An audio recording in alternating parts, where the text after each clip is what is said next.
Hi guys, welcome to my channel. Welcome to Beulah Fashion. Trust you're doing great.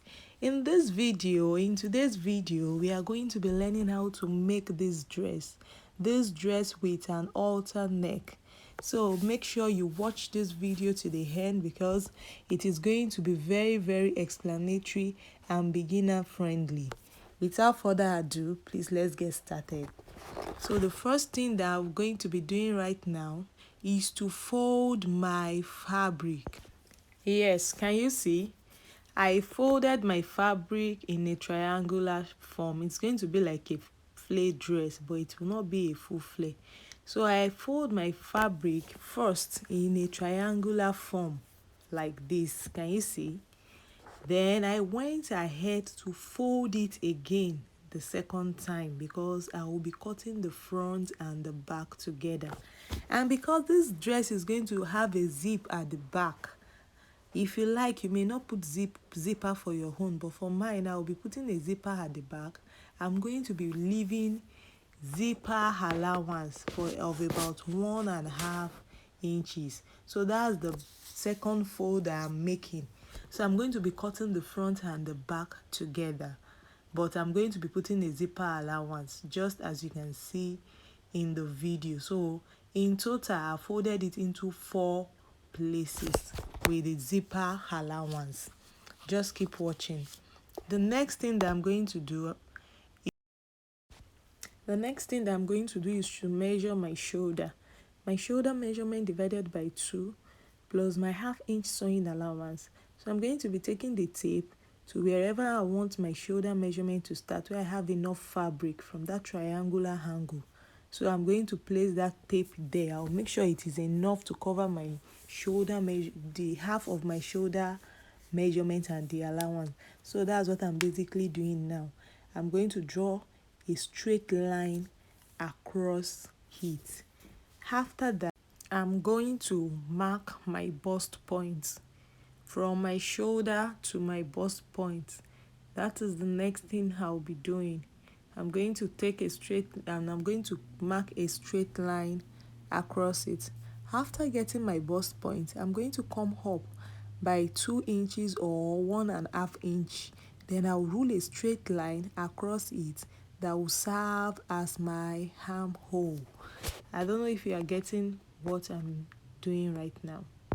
So the next thing that I'm going to be doing right now is to mark my neck, the front and the back together. As you can see where I'm placing the tape, I'm not placing it around the zipper allowance, I'm placing it on the front neckline. So for my neck, for the front neckline, I'll be using the width of 2.5 inches and the depth of 2.5 inches as well, because I want it to really be like an halter neck. Then for the back, I'll be using the width of 2.5 inches and the depth of 1.5 inches. It depends on you. You can decide to use the width of 3 inches. 3 inches is actually not too much. 3 inches or 2.5 inches. So that's what I've done. And straight from that neck, I connected my armhole. Can you see from the neck immediately to the armhole? So that is what the halter neck is like actually all about. The next thing I will be doing right now is to measure my gown length. If you look at the picture properly, you will see that after the normal length, there is a folding, like something like a gathers around the down part of the gown. So I'm going to be minusing that from my measurements.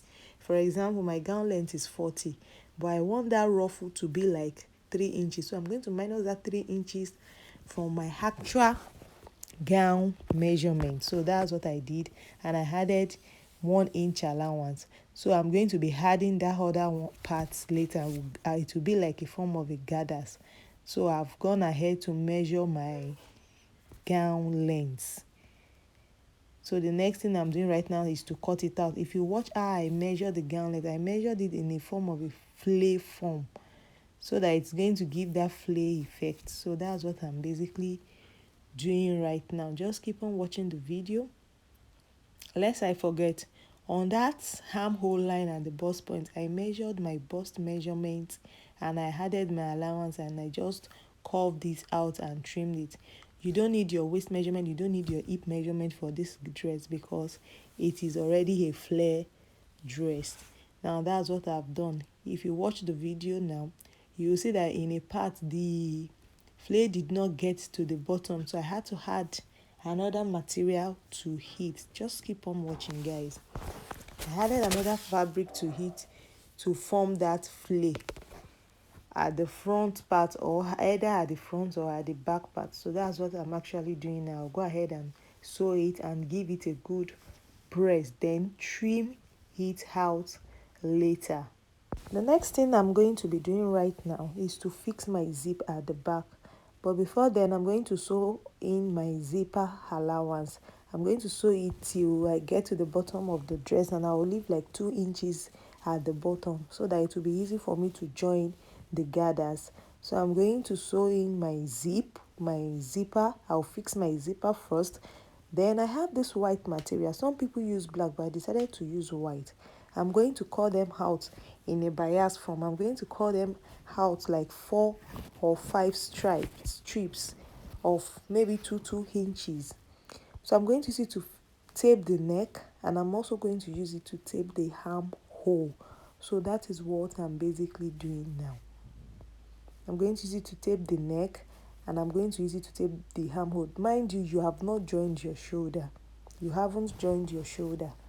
So that's what I'm basically doing right now. So before we go ahead to tape our neck, we are going to tape our armhole first.